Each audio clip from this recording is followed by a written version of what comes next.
Hello, and welcome back to Zenin Fanfics.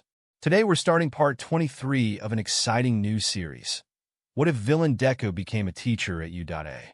If you enjoy this video, please like and subscribe for more content.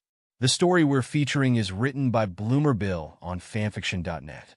You can find all the relevant links in the description, so be sure to check out the author's profile and say hello.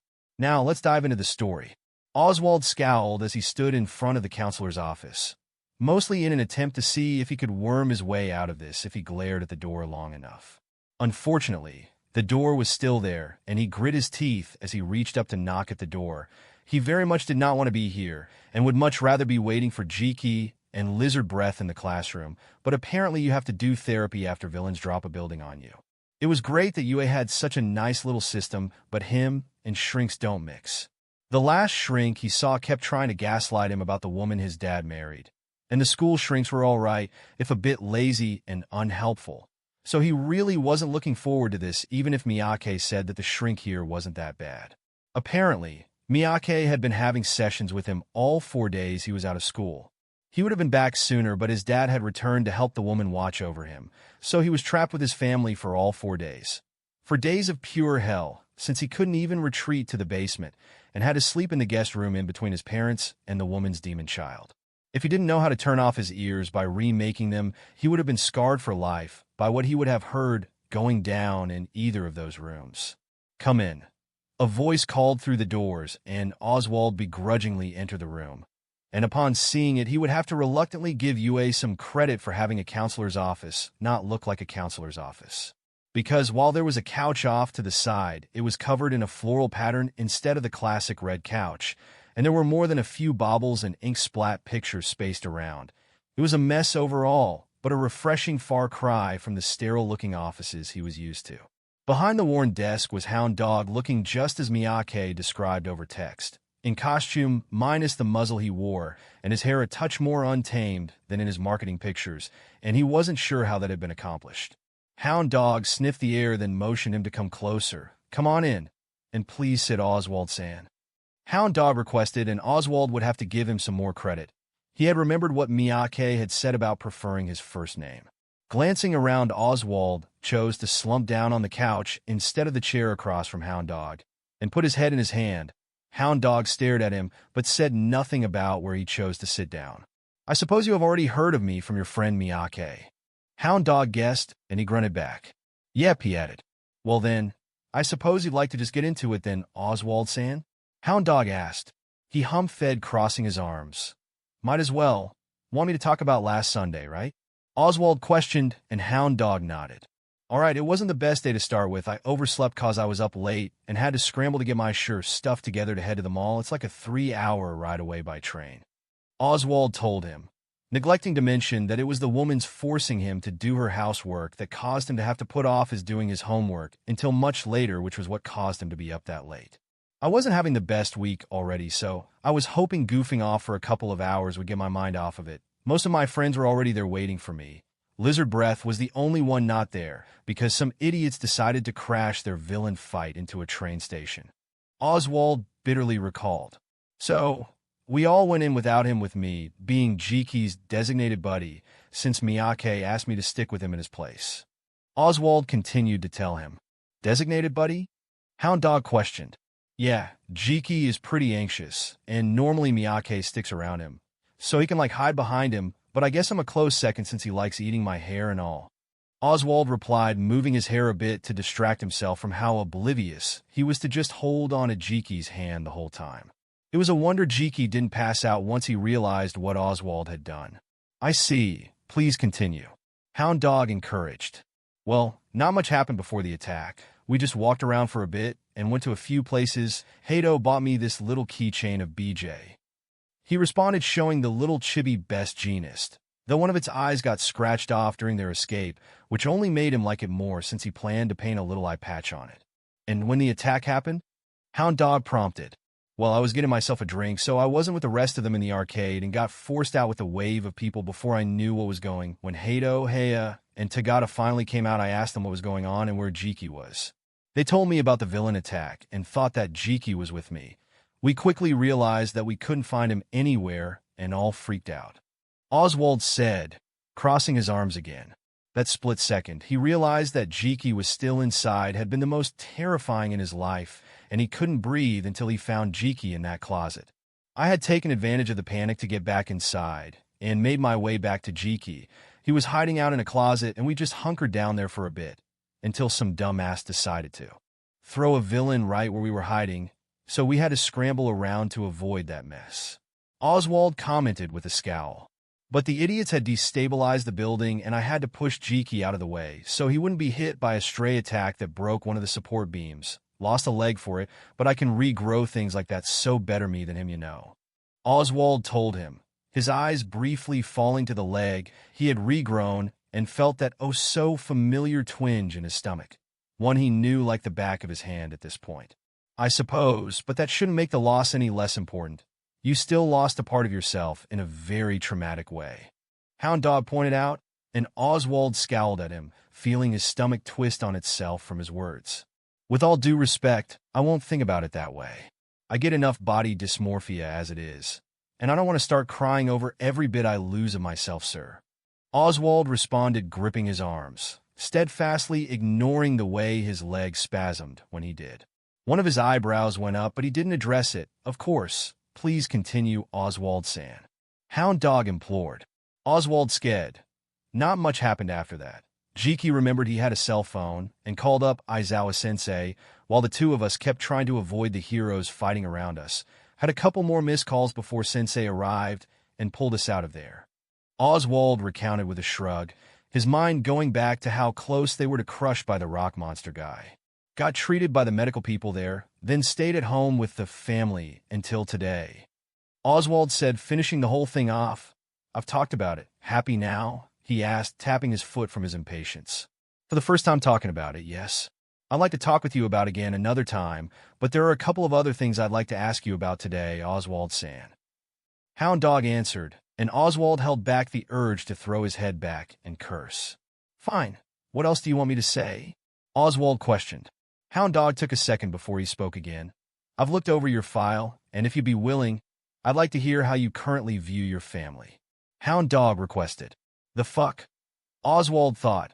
How did this turn from him and Jiki almost dying to the crazies he had to live with? Either seeing or possibly smelling his confusion like Miyake warned him. Hound Dog straightened up. From your file, I can see the names of a couple of family therapists. Normally that says there is some kind of problem in the family unit, and your second emergency contact is listed as your stepmother. It isn't too hard to theorize where the problem could stem from. Hound Dog explained.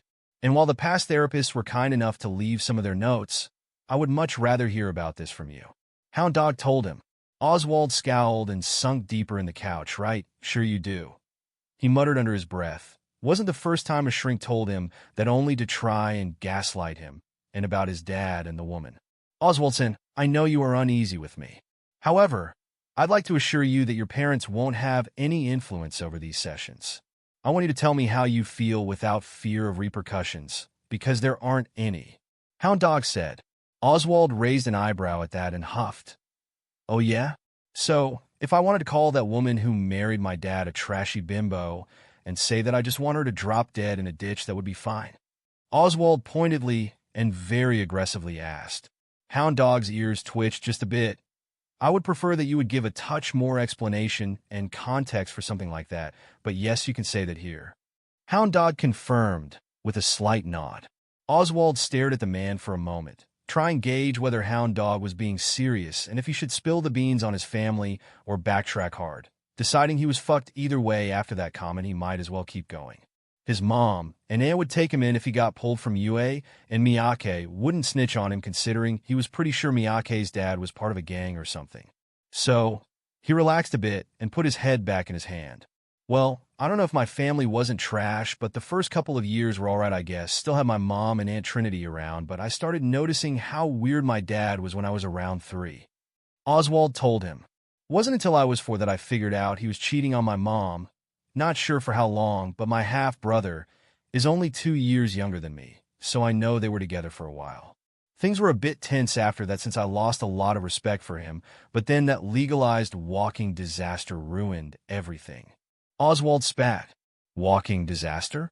Hound Dog inquired, frowning slightly. Endeavor. You know, the number 2 hero that gets away with burning buildings down left and right, and has definitely got away with mass murder? Yeah, him. Oswald replied, making Hound Dog frown. But Oswald pushed on. When I was 5, he burned down the factory my mom and aunt worked at, almost killing them both, and absolutely killing everyone else in the factory. That is quite an awful thing to happen.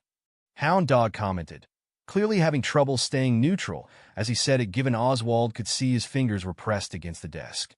They survived by the skin of their teeth, but because they both had taffy quirks like me, and they ended up permanently fused together. And if that wasn't enough, my dad, the pillar of faithfulness, decided to divorce her at the same time she was trying to recover from all of that. Oswald commented, shaking his head. He still didn't know how his dad got almost everything in the divorce, knowing that. And Mom didn't fight him, wasn't really capable of it, since she was trying to relearn how to live after becoming conjoined twins with Aunt Trinity, who was made blind by the same fire. Which was why Dad ended up getting custody of me, and why I ended up living with him, that unbearable smug bitch he was cheating on Mom with, and the half-brother I apparently had. Oswald said, his fingers digging into his palm. And if that was it, maybe living with the whole rotten lot of them wouldn't be that bad. But my dad tried to lie to me about Mom being dead from the fire. He was a shitty liar, so I didn't believe him, but I lost any shred of respect I still had for that man. That woman was constantly jumping my dad, so I have learned far too much about their sex life. The kid they had also became this spoiled, whiny brat that is just as much of a pervert as his mom. Oswald ranted, leaning forward, rubbing the bridge of his nose. Naturally, I didn't take all of that well, and they took me to a bunch of shrinks to try and make me play happy family with them, but that sure as hell wasn't happening. I can't stand living with a whole lot of them, but there's not much I can do, and I'm just waiting for my 18th birthday, so I can finally get out. Oswald told him, leaning back again. And that's basically it for my family drama. Oswald commented offhandedly, and raised an eye to Hound Dog. Pretty fucked, right? He asked. Hound Dog didn't say anything, and Oswald couldn't quite read his face because the dog-like muzzle threw off how his face looked. Yes, that isn't the average home situation, Oswald san. Hound Dog eventually answered. Oswald huffed, rolling his eyes. Yeah. Tell me about it, Oswald admitted quietly under his breath. Dobby was ripped from unconsciousness by the sound of a car alarm, and after he was 100% sure neither he nor Red were in any danger, he started cursing out the random idiot that woke him up and stumbled to the bathroom for a shower. He had stopped being surprised by the small bits of the scabs from his scarred right arm coming off in the shower. None of them were bigger than coffee grounds, and he would only start bleeding if he scrubbed the arm too roughly. He had gotten much better at using the arm and could even confidently use it to grab things again, despite the lack of nerves in it. The sight of it wasn't all that bad either after living with it for, 8 months now? Yeah, that sounded right in his head. It being smaller than his left was the only thing that tripped him up nowadays. Like now, staring at the 2 limbs made him feel some feeling that was a kind of cousin to the uncanny valley. Not wanting to drive up the water bill, Dobby quickly finished up and added a new coat of dye to his hair, before drying himself off and getting redressed, placing the cork band on last, and once again was surprised at how off-put he was when it quelled his fire. He never thought he would ever see the day his quirk wouldn't feel like lava boiling him from the inside out. But if things continued the way they were, the Twinkie said, after next month, he wouldn't need to wear the band at all anymore, because his body was almost fully adjusted to the flames. It was a bit petty of him, but the fact that a random quirkless kid Shudo's age was a much better teacher than his old man gave him no endless amount of amusement. He could practically picture how Endeavor's veins would bulge if someone said that to his face. The temper tantrum wouldn't be that much fun, but Dobby would love to see the sheer outrage on his face. Too bad he wouldn't be able to do that without returning from the dead. Still, little petty thoughts like that were his bread and butter now, since he had kind of had to give up on his original master plan. Oh, he still wanted the whole world to know how much of a bastard his sperm donor was, but his willingness to kill himself over it had fizzled out. It would be a big statement, but that was before the Twinkie poached his ass and he got attached to people. He still loved his siblings deep down, but he knew they would be much better off if they didn't have to be afraid of Endeavor lurking around and manipulating their lives. And if that meant going so far as to killing himself on live T.V with the quirk that was killing him from the inside, then so be it. But now that he had Red and Zilla around, it was much harder to find that nerve. Hell, he was even starting to warm up to the Twinkie himself because of how he defied everything his sperm donor believed in with the sheer audacity of his existence. So yeah, he was going to have to scrap his first plan for ruining Indehor's life because himself dying was no longer a viable option. He was still going to find a way to fuck his life up, but it was figuring out a good way of doing it that was the problem.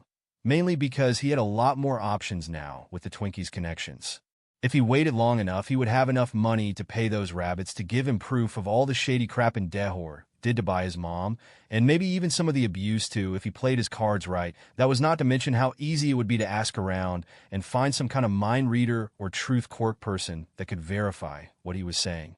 Walking into the kitchen, he was unsurprised Red was still asleep and just grabbed himself a bowl of cereal and flicked through the messages on his phone. Most were spam messages from Zilla's gaming buddy, Comet Chaser XXX, who was asking him to join them raiding some dungeon at 2 a.m. Dobby rolled his eyes. Zilla might have infected him with his nerdiness, but he wasn't going to miss sleeping for that stuff.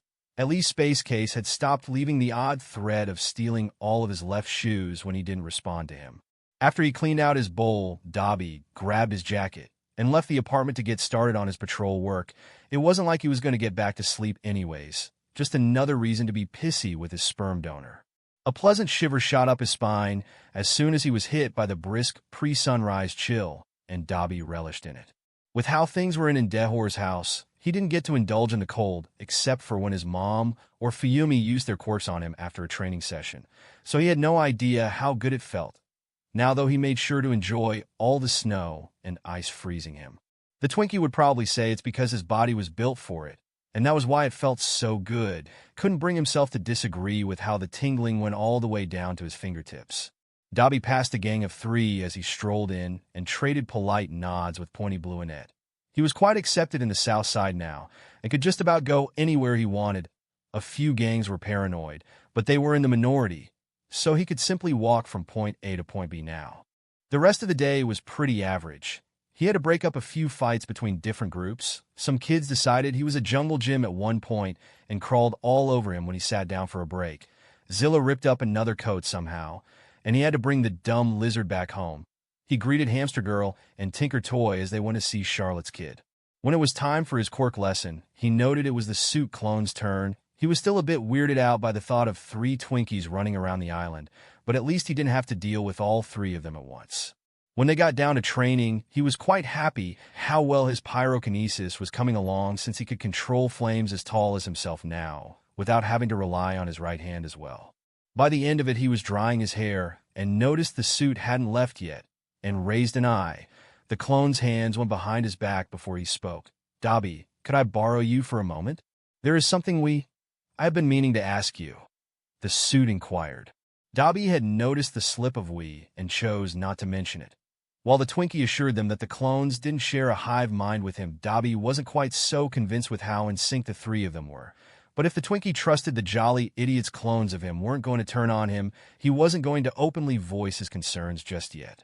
"Yes, sure. Right now or later?" Dobby asked, crossing his arms. "Now would be preferable. It's about something related to from BD," the suit explained, and Dobby tensed up almost immediately. BD was the term the Twinkie made up, so that he could tell Dobby if they had to talk about his family or anything related to before he became Dobby. It hadn't been used once since it was made, so Dobby felt reasonably uncertain why the suit was bringing it up now. Dobby swallowed thickly. "Yeah."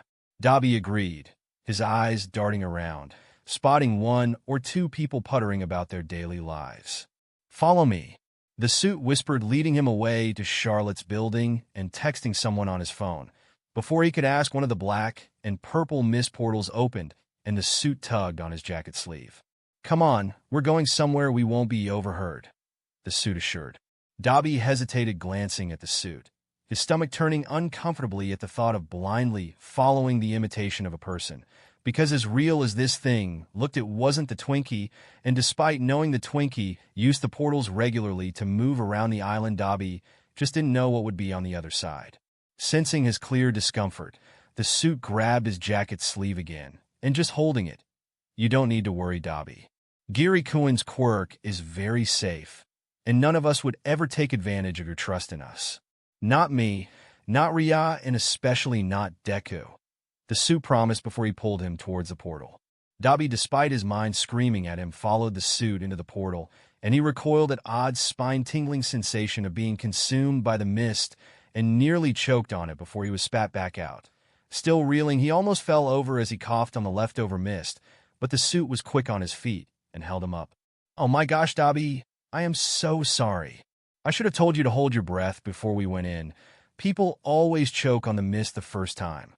The suit rapidly apologized, his hands flailing about after he helped Dobby up to his feet. Shut up, suit," he grumbled, giving the clone a light whack upside the head as he looked around wherever he was taken to. It was a seemingly large, disheveled room. A round table covered with papers, pens, and notebooks. Two of the walls were covered fully by shelves packed with more books of various types. The remaining wall in front of them were 3 desks with different styles and a few different corkboards above them. And lastly, a mini fridge hooked up to a small generator. "Where are we?" Dobby questioned, only slightly relieved when he eventually spotted a door in the wall behind them. "This is our office, Ria, and I do most of our work here before we go off to the districts." Considering how dangerous our analysis could be in the wrong hands, Deku knew that it would be better that we find someplace safe to keep our work not directly connected to us. "We don't have to worry about anyone seeing the 3 of us together and can talk about everything we're working on without eavesdropping on us," the suit explained. "Apologies for the mess. We didn't plan for any visitors to ever come here, but I thought this would be the best place to talk about what I wanted to ask you," the suit said, bashfully rubbing the back of his neck. Dobby stiffened again. "Right? What do you want to ask me, suit?" he asked, crossing his arms. "It has something to do with—" Dobby couldn't bring himself to finish his sentence. The suit nodded, motioning to the round table, and Dobby sat down across from him. Once he was sat down himself, the suit pulled out a large pile of papers and offered them to him. Dobby blinked and frowned once he saw the title written out on it. "Heroic Sacrifice," he read out, confused. Why would the Twinkie want him to look at this book? He was a knucklehead and the muscle, not some scholar. The suit took a deep breath. "Dobby, this book is a collection of 99 stories of people that have had their lives destroyed by Endeavor, and I want yours to be number 100, the clone told him. Dobby's head snapped up to stare at the clone, his jaw dropping. "W what?" he said, because there was no way he heard the imposter right? The Twinkie was madly protective of the people in the South Side, and he remembered that the boy really wasn't happy after his sperm donor burned the district for a second time. But to write a whole-ass book to vent that rage?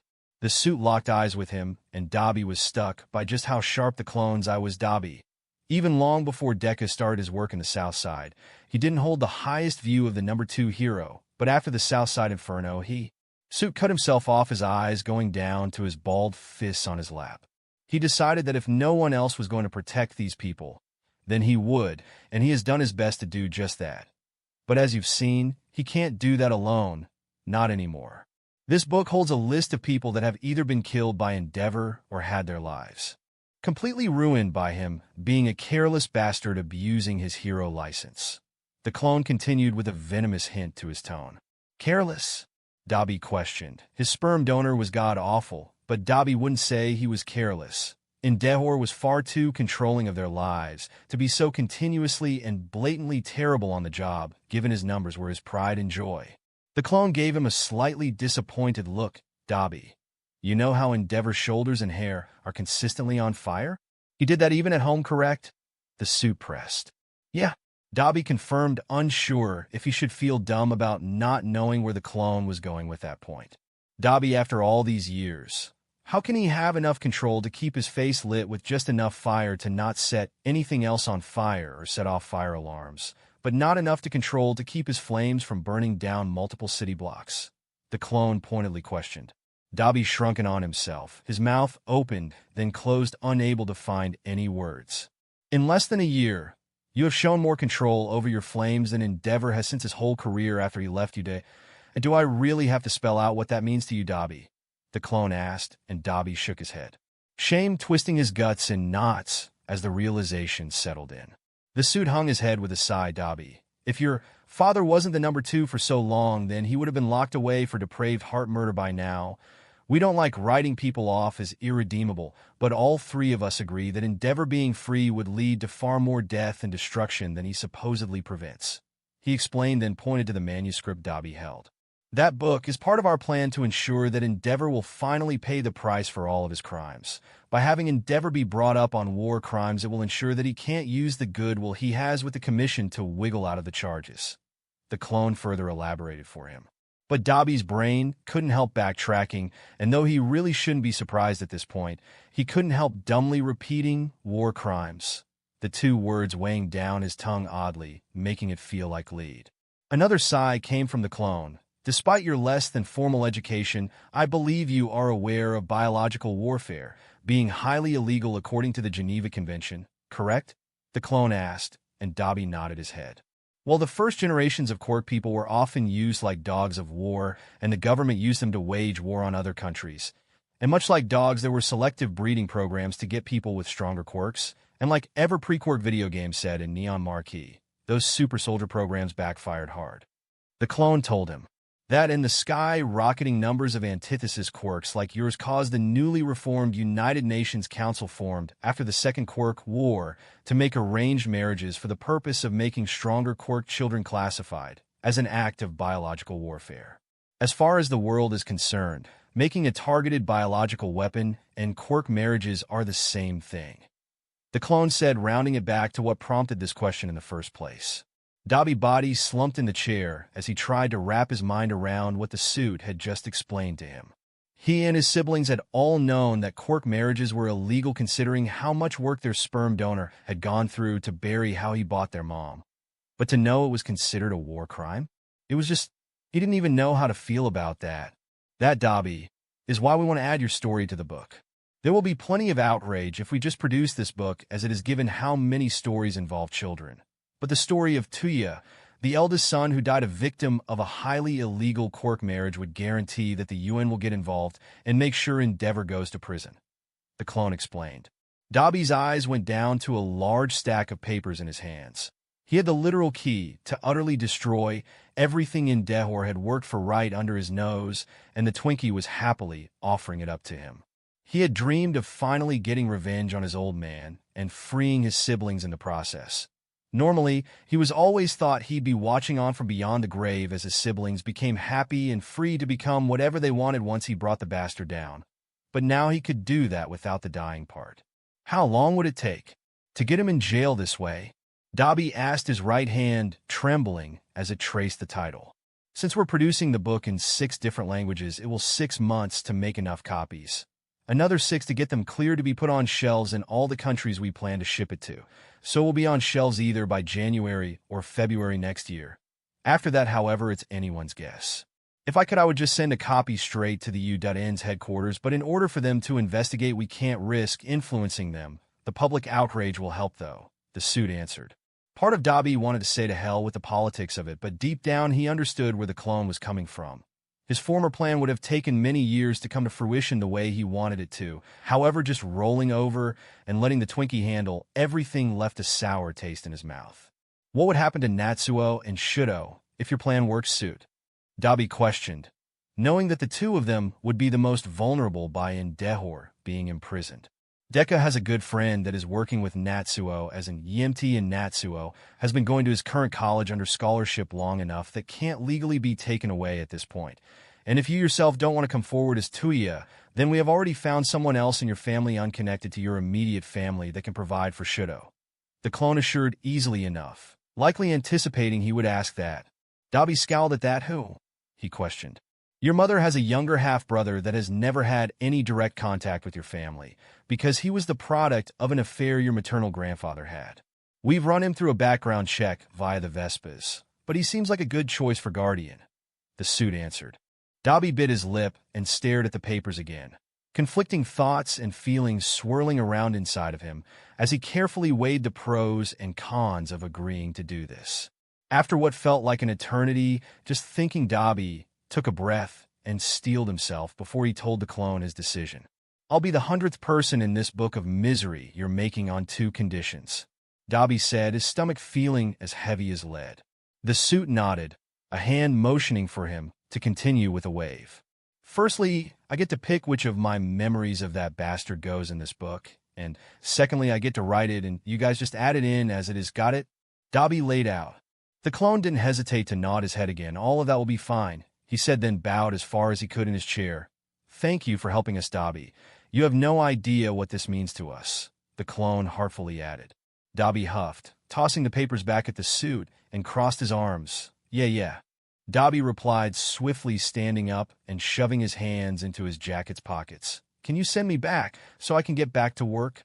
Dobby gruffly asked, hoping it would cover up how his right arm trembled. "Of course, Dobby. Just text us once you finish the story so we can add it." The suit agreed, pulling out his phone to text the teleporter, a misty portal appearing seconds later.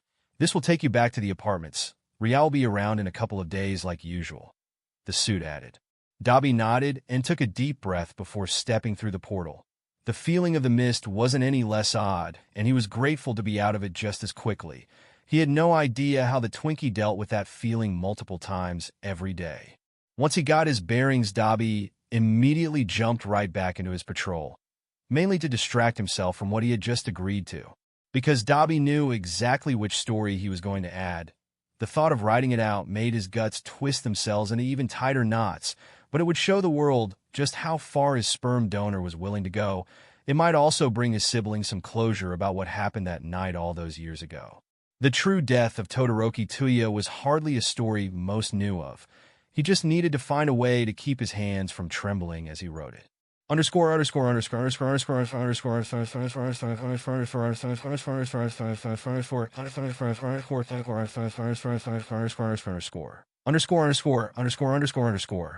a touch more cleared for why I decided to make Enji a war criminal. I have read through what classifies as a war crime and considering how they could have changed to include changes from the Quirk era. And I chose Quirk marriages to be a part of biological warfare, because they're usually small-scale. 1 or 2 people would be affected per case typically. So couldn't meet the standards most war crimes categories, but since its whole purpose was to gain powerful children with stronger quirks, it could be argued as genetically creating super soldiers, which would have been used in mass and therefore turned into a war crime to outlaw the practice and protect the quirk back when they were a minority. Would have loved to get Endeavor on genocide, but it only works for if the people were killed because of their religion or nationality in the real world. Could add for quirk types, but since it wasn't targeted attacks on certain groups, I can't get him for that, sad face. Unfortunately, though Kaoru wasn't as bothered by his classmate's name calling after talking with Deku-Sensei about it. His mom was not so amused, and after a very loud argument with the principal, his mom decided to pull him out of the school, and now they were going to move to a different area, so he could go to another school. Naturally, Kaoru was greatly upset about the move at first, because if he moved then he wouldn't be able to work on his quirk with Deku-Sensei anymore, and he was very upset by that, hiding under his bed and wrapped up in his blankets. Deku-Sensei wasn't just helping him with his quirk. Deku-Sensei was someone safe that he could rely on to help him with anything, and he loved going around with Deku-Sensei to help other people. After spending a whole day under the bed, ignoring her, his mom called up the big guns, and Deku-Sensei walked into his room, and he lay on the floor beside his bed, like an animal rug from cartoons. "Hey, Karakin," Deku-Sensei greeted. Barely raising his head, Kaoru muttered, "Hi, Deku-Sensei. So, you had a fight with your mom about the move, right?" Deku-Sensei asked. Kaoru nodded. "And you don't want to move because you think we aren't going to see each other anymore?" Deku-Sensei guessed. Well, his mom probably told him when she called him, but he was still right. Deku smiled and ruffled his hair after he nodded again. "I understand, Kaoru-kun. I really like seeing you too. But I work in a lot of places, not just here, so you don't have to worry about that. And even if you did move somewhere I don't work, I'd still come and see you. Just not on Saturdays like usual," Deku-Sensei softly assured. "Really?" Kaoru asked. Deku-Sensei nodded with a hum. "Yep," he said, popping the pea. Feeling much better, Kaoru left his blanket cocoon and tackled Deku-Sensei with a hug. After a few minutes of cuddling and nuzzling, Deku-Sensei brought him out of his room, so he could apologize for being so upset over the fight. He felt rather silly about it now, but his mom wasn't the kind of person to stay mad at people. Well, she was still pretty mad at the principal and one of the other moms at the school, but he wasn't sure she was going to forgive them later. Deku-Sensei stayed for another hour and helped him pack up some of his stuff in the boxes his mom gave them.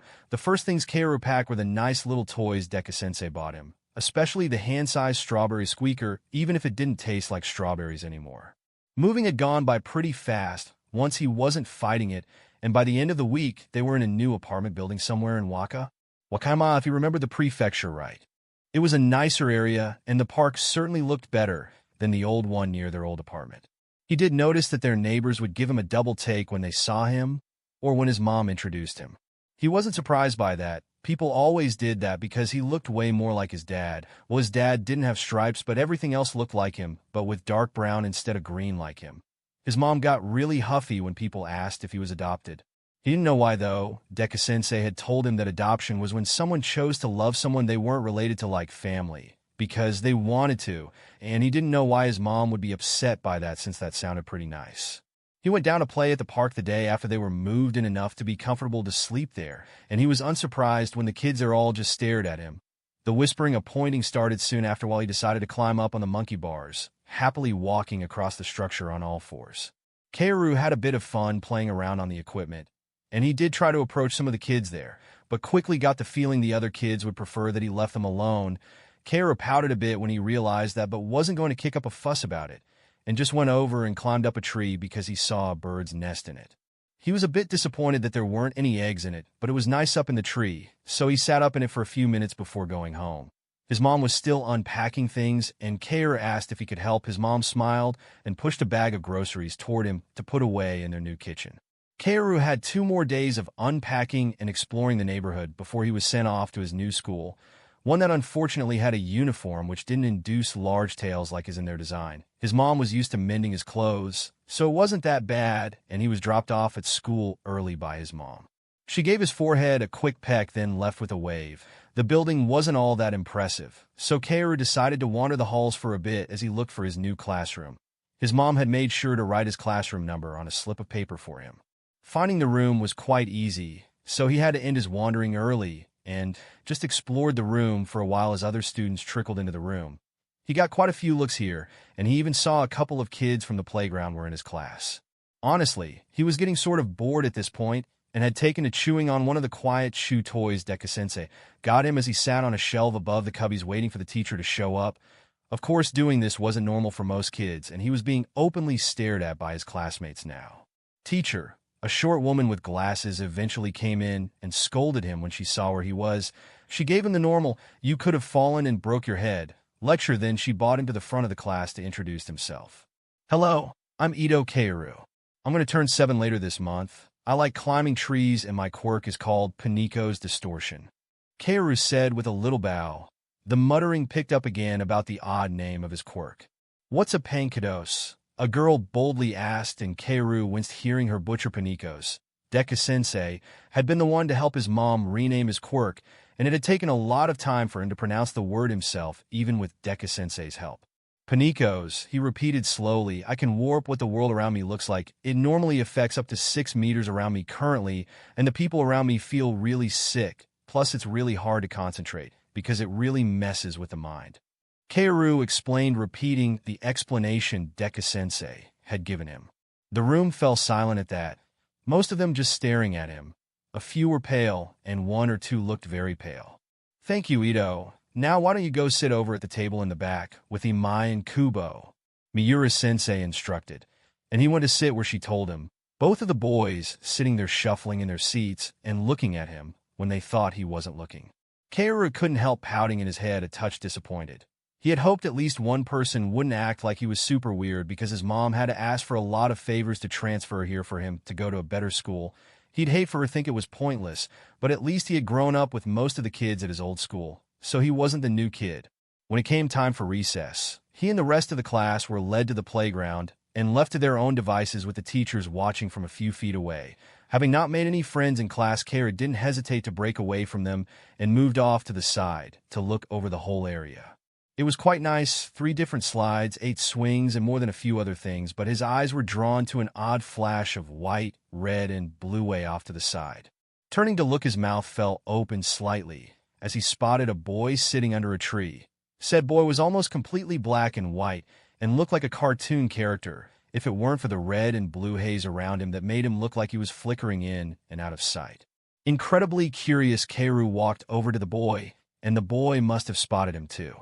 He saw the boy do a double take at him, standing nearby his ears, picking up on an odd static hum he heard come from the TV sometimes, and quickly figured it must be coming from the boy. "Hi, I'm Kaoru. Who are you?"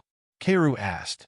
The boy blinked, or it looked like he did, the two black circles shrinking and becoming lines before turning back into circles again. Then the boy hunched in on himself slightly. "Oh, can you not talk? I met some people like that. Deku-Sensei says it's called being mute." Kaoru inquired. Tilting his head, the boy nodded. "Okay, do you sign? Deku-Sensei taught me some, like this, see?" Kaoru questioned, then moved his hands to say, "Hi, me K-though are you?" The boy's eyes widened, and he nodded, raising his own hands, and it was a touch too fast for Kaoru to catch everything, and he didn't know all the signs exactly, but he made out the important parts. "Hiko are you? My name, Fukidishi. Nice? You. Sorry, I'm still learning signs, so I don't know a lot of words, but I think I got most of that. Your name is Fukudashi?" Kaoru apologized carefully, saying the name unsure if he was saying it right. The boy nodded. "Thatok, Knowrethanmosd." The boy assured, switching to fingerspelling completely. "Thanks, Fukudashi. So, do you want to play together? We could go on the swings or something." Kaoru asked, motioning to the playground with his head, fiddling with his claws slightly.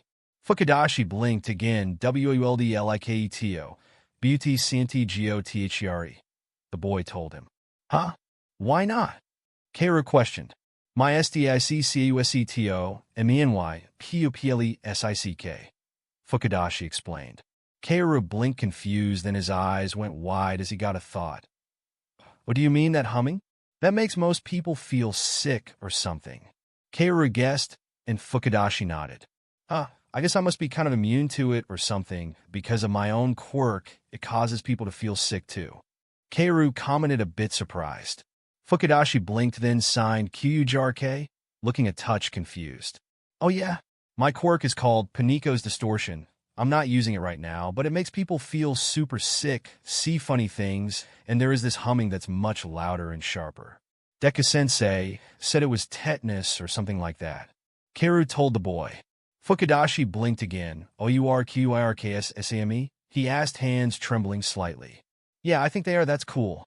I haven't met anyone with a quirk like mine before." Kaoru said, grinning. "Hey, I know you said you can't go over there, but I know some games we can play over there by the wall. Do you want to try them?" Kaoru asked, and Fukudashi quickly nodded, the single curly hair bobbing as he did so. "Great. This first one is pretty easy, but Deku-Sensei told me that it would dash," Kaoru told the boy, explaining the rules as they walked over to the wall to play by themselves.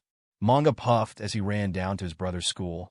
He had just finished school himself when his dad texted him Manga would have to pick Karen up himself today, something about the head editor's laptop crashing or something keeping him at work. He wasn't too sure, given his dad was the worst at texting despite having a word-based quirk too. Honestly, he didn't know how his dad was so bad at it. At least he sent him some yen to go out to eat, meaning he likely wouldn't be home in time for dinner either. If that meant he didn't have to cook tonight, he'd take it. However, that did mean Manga had to book it the second he read the text because their schools were half an hour away from each other, and he'd rather not have the school try to call Dad again. He tried to remind himself this would only be a good thing and count as hero training when his legs started to ache, and pushed himself to continue on, for Karen if nothing else. Manga only stopped his jog when he was outside the gates and leaned on the wall as he tried to catch his breath, panting heavily and making little visible puffs of air every once in a while. Once he was sure he wouldn't keel over, he looked around and was a bit confused when he didn't spot Karen near the entrance, and he slowly walked closer to the gate to peek inside the grounds. He didn't take long to find his brother sitting under the large tree next to the playground. The glitched appearance of his quirk was highly visible and quite easy to pick out. And while he knew his brother liked sitting under the tree, he was quite surprised to see another kid was playing with him under the tree. Manga didn't recognize the boy, and given the super obvious mutation he was sporting, Manga guessed the kid had to be new since he was sure he'd remember a kid like that. But it wasn't his very different appearance that surprised him the most about the boy. No, it was the fact the boy was playing patty cake with Karen that left him stumped. Karen's quirk was passive, and that meant it was pretty hard for anyone to touch Karen without freaking out about it. His quirk gave him some tolerance to the physical spasms it caused because using his own caused quite a few itself, and he didn't have a head to ache, But here was this kid happily playing the game with his brother without even so much as flinching when Kieran's hands touched his. Maybe his quirk counters Kieran's in some way? Manga pondered, scratching the top of his bubble, but he ultimately shrugged it off as quirks being weird like that and walked over to the two boys. One of the new kid's ears twitched, flicking towards him, and the two stopped their game to turn to face him. Karen smiled and waved to him, then turned back to the other boy, finger spelling. THNKS4 STYWITH me KORU. CUTOMOROW. Before he grabbed his backpack and ran over to him. Hiya K. Pops his work, so we're having curry tonight. He told the boy, and Karen nodded, grabbing onto his pant leg to follow him to the small hole-in-the-wall restaurant they always go to when Dad was out working. You have a good day? He asked as they walked. Karen nodded, then started signing, so Manga slowed down, so he wouldn't outpace his brother. Yeah, got to paint a nice picture during art. And I made a friend too, Karen gleefully exclaimed. Really? Was it that kid I saw you sitting with? Don't think I've seen them before. Manga commented, and Karen nodded again. Yes, that's KORU. He moved here from HOKKIDO. He's super nice and his quirk is just like mine, so my quirk doesn't make him feel sick. Karen explained. If Manga had more human-like eyes, he would have blinked. Hokkaido? That's like on the other side of the island. He thought, slightly confused. His quirk's like yours? Manga chose to ask. Well, that's what KORU said. His isn't passive and he wouldn't show me because he didn't want me to throw up. He said if I really wanted to see his quirk, I'd have to get POPS permission because he could make me super sick. Karen elaborated. I see. That's probably for the best, K. He's right that you might not react well to his quirk. He's smarter than most kids your age for thinking about that sort of thing. Could be bad for you instead of just doing it. You could have said something by accident, and well, Manga trailed off, looking away. Karen, a bit disheartened, nodded. I like KORU. Can he come over to our house? He said he was going to ask his mom if I could go over to his house, but they haven't finished moving in yet. Karen asked. Manga shrugged. Sure, just make sure to ask his parents beforehand. Wouldn't want her worrying where he ended up, he advised, and his brother nodded again. Now do you want shrimp rolls or those little dumplings for your side? We're almost there, Manga asked, and Karen scrunched up his nose and gave him a look. Right. You want both. What was I thinking? He teased, rubbed Kieran's head, forcing his arm to not jerk and jolt despite the sudden impulses from Kieran's quirk. Suddy, despite their glee at finally being called their own person, was unbearably anxious, and it was almost a relief when the nurse with the knockout quirk arrived to put them both under. They would have just used the regular sedatives, but they just didn't work on them. Fumi would be out like a light, but Suddy would be awake enough to know something was wrong, and would lash out at anyone until Fumi woke up again, as they learned at a dentist visit one time. Hence why quirks had to be used to put them under. The lady was super nice and had Fumi lay down before she used her quirk to sing them to sleep. It was a very pretty voice, and Suddy wondered if it was because of her quirk or if she was just good at it before they passed out. They had woken up a couple of hours later, and instantly Suddy felt something was off. They shifted a bit and felt something odd about their space. They carefully shifted their claws over the odd part and felt something that felt sort of like thread, and there was this wet stuff on around it. Suddy, Fumi groggily called, likely having just woken up, and they chirped back. Here, Fumi. Something weird. My space has thread in it. They told him, running their hand on the thread, and liquid again, only for Fumi to wince and sharply inhale. Okay, that's what woke me, Fumi commented, and they gave a short chirp of concern. I'm okay, Suddy. But we found where your space was, remember? It's some kind of special organ inside me, so when they did the biopsy, they had to make and repair a cut to see inside. I think you're feeling the stitches of the incision. Fumi softly explained. Oh, I'm sorry, Fumi, I didn't. Suddy tried to apologize, immediately pulling their claws away from the wound. Shush, it's your space, Suddy. If there was something weird in my room, I'd poke at it too. It's fine, you know I'm a light sleeper after a quirk knockout, so it wouldn't take much to wake me. Fumi assured them. Besides, it's just a temporary blip on the road to re-welcoming you back to where you always belong, by my side, as my sibling and not a dog, Fumi added. Suddy couldn't help a snort at that. You are so corny, Fumi, Suddy said back, lightly nipping part of their space before deciding it was time to come out. Leaving their space, they pushed into what they now believe was Fumi's stomach and jumped into his veins before pushing out of the pores, and winced almost instantly as they were blinded by the light. Sorry, Suddy, One of the nurses must have left the curtains open. If you move just to the right and feel around the wall, you'll find a dampener," Fumi instructed. Nodding, Suddy carefully drifted over to the wall and felt around before they found the switch and immediately plunged the room in a near darkness, then slowly brought the lights back up to nightlight level. It was their favorite level of lighting since both they and Fumi could see to a reasonable degree without the other to guide them. If it was too bright, then it was up to Fumi, and since they had perfect night vision, anything below nightlight level was up to them.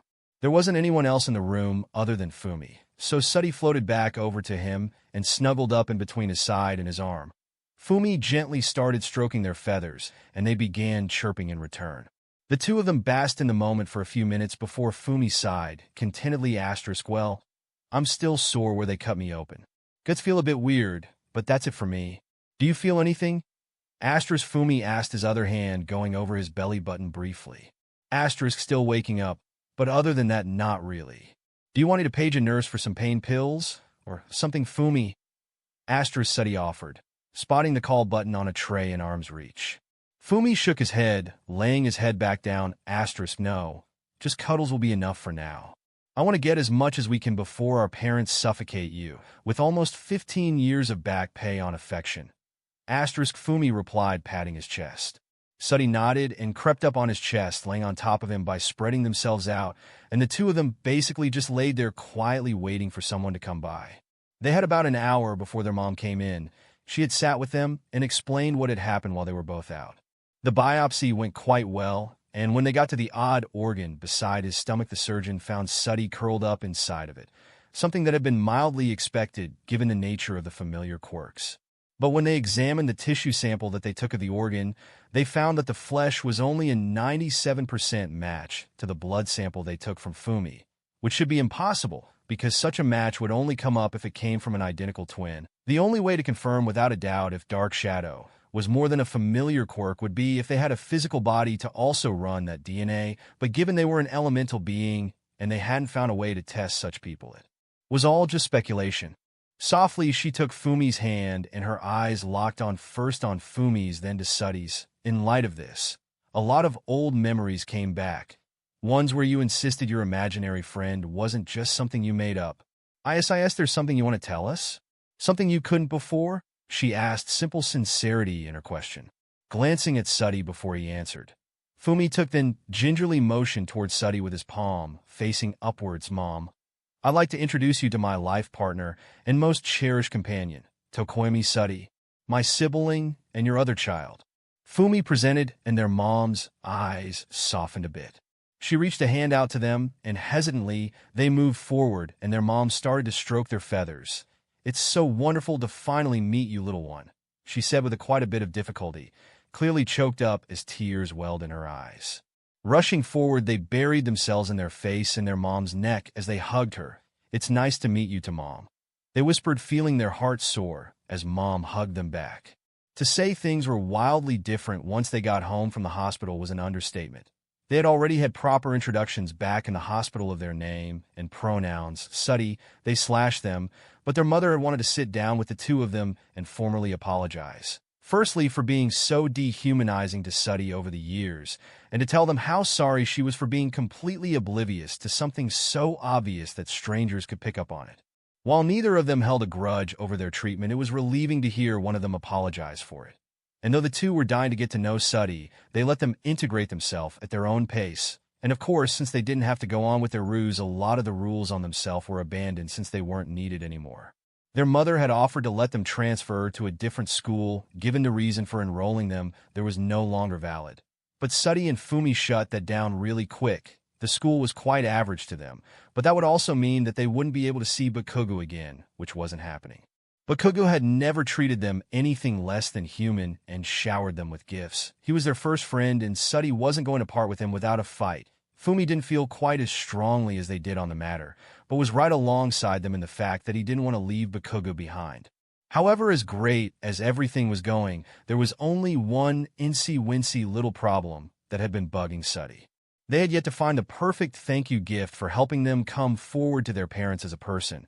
They had been out of the hospital for months now, and they still didn't have the faintest idea what to get him. Their first thought was some kind of Christmas ornament that had like 14 coats of glitter paint, but Fumi had pointed out that Bakugo might not appreciate it quite as much since he wasn't a bird like them, and that they should get him something a touch more personal. Suddy agreed, but asked if they could still give him a bunch of marbles with glitter in them, and Fumi agreed that would be the best way to give Bakugo glitter. So that was part of the gift solved, but now Suddy had been low-key creeping on Bakugo to find something to give him, but just couldn't figure it out. The only reason they didn't feel completely like an idiot was because Fumi was also having trouble with this, because Bakugo didn't seem to have much going on in his life. Sure, they knew he wanted to be a hero, went on hikes with his mom, and that he enjoyed pottery, but that seemed to be it. He was a great student and never had a grade under an A-, and he worked hard for those grades and even helped them with Fumi's. The only other thing was the whole Izuku situation, and Fumi had strictly forbade touching that subject with a 10-foot pole, as if they would know where to start with that mess. It was nice to know that Bakugo was talking with Izuku in letters now, though, and Suddy was glad they were able to do something to help Bakugo. However, it was once school had started up again that Suddy finally thought of something that might help Bakugo out. There were probably better ways to find it out, though, admittedly. They were sitting outside waiting for Bakugo to join them when the blonde stormed out of the building looking thunderously angry because they called when he was just about to stomp right past them. Bakugo had whirled around, clearly ready to spit venom, but stopped just short once he registered it was them, and he took a deep breath, his fists clenched so tightly Suddy was quite worried he'd start bleeding. Bakugo, Fumi repeated, and the blonde scared at them. I'm fine. Ran into an asshole on the way to school, and I'm just letting it get to my damn head. Don't starve yourselves over me, you Bible-thumping penguins. He grumbled through clenched teeth and left before they could say anything. Bakugo apologized about it later over the phone, and while Fumi told him not to ask, Suddy wanted to know who dared to insult their friend, because they had a firm talking to give them, something that got a wry chuckle from Bakugo. I'd love to see you try potty, but I'd probably kick your ass, complete dumbass jerk, or not. Bakugo teased in good-natured roughness. It took a bit more prodding, but Suddy eventually figured out that Bakugo must have run into someone from his old school, and that reminded him of his bad memories about Izuku, and he was pissed at himself, or his past self to be more accurate. And Suddy could understand that they had identity problems going up. Both they and Fumi had questioned a lot about themselves as they grew up, mostly about where one of them began and where the other ended, but they could also get where a lot of his anger was coming from. Old Bakugo was a super meanie and needed someone to kick his, but to get his head out of it, and his friend clearly seeing that was one of the reasons they were friends in the first place. But there was a lot of anger there that he clearly couldn't get out the normal ways. Pondering Bakugo's self-hatred eventually gave them the idea they had been looking for, and Suddy didn't hesitate to rush to Fumi's phone to search up local craft stores and hardware places for good measure. He had to convince Fumi to go to the shop and buy the supplies for them, but they were 100% sure that Bakugo would like the present, and eagerly waited to give them to Bakugo the next day. For fuck's sake, what is with you penguins? Bakugo complained as Suddy dragged them outside to their backyard. I've got something for you, Suddy cheerfully replied, and Bakugo rolled his eyes with a TSK. Then why didn't you shove it in with my crap like you usually do? Bakugo questioned. Because this one is super special. Here, look, Suddy said, grabbing the bag from Fumi and handing it to Bakugo. The blonde raised an eye at them, but Fumi just looked away while Suddy motioned for him to go ahead and open it. Bakugo shook his head, then reached inside and pulled out a peg doll, painted to look like him, but in his middle school uniform. Bakugo grunted, clearly confused. They're anger dolls. I made them so you blow the old you up for being a super mean dick. Suddy proudly told Bakugo, puffing up with pride. Bakugo blinked, startled by the answer. What? He questioned. The anger you hold towards yourself while fair is clearly troubling you since you can't physically do anything about it. Suddy believes that by blowing up these anger dolls, as they've named them, will help you safely release some of that anger via blowing up these instead of stewing in self-hatred. Fumi explained for them, and they nodded. Bakugo's mouth opened and closed before his gaze fell to the doll in his hand, conflicting feels crossing his face. Suddy moved over and headbutted him. Do you like it? Do you? Do you? Suddy asked. Bakugo huffed. You're insane. You know that you rejected Muppet? Bakugo replied with the tiniest of smiles, betraying him and how he felt. You do like it? See, I told you he'd love them, Fumi. Suddy happily chirped, only to jump when Bakugo put his arm around them and pulled them in closer, kind of like a hug. something the blonde had never done before. Thanks, Potty. Bakugo muttered softly. Suddy smiled. Of course, what are friends for? Suddy proclaimed, nuzzling him back. Thank you for joining us on this journey through What If Villain Deku Became a Teacher at U.A. We hope you found it as captivating as we did. A big thank you to Bloomer Bill for creating such an engaging story. Don't forget to visit their profile on fanfiction.net for more fantastic works. The link is in the description below. If you enjoyed this video, please give it a thumbs up, share it with your friends, and subscribe to Zenin Fanfics for more intriguing explorations into fanfiction and fantasy. Your support helps us create more content like this, and we love hearing your thoughts and suggestions in the comment section. See you soon in the next video.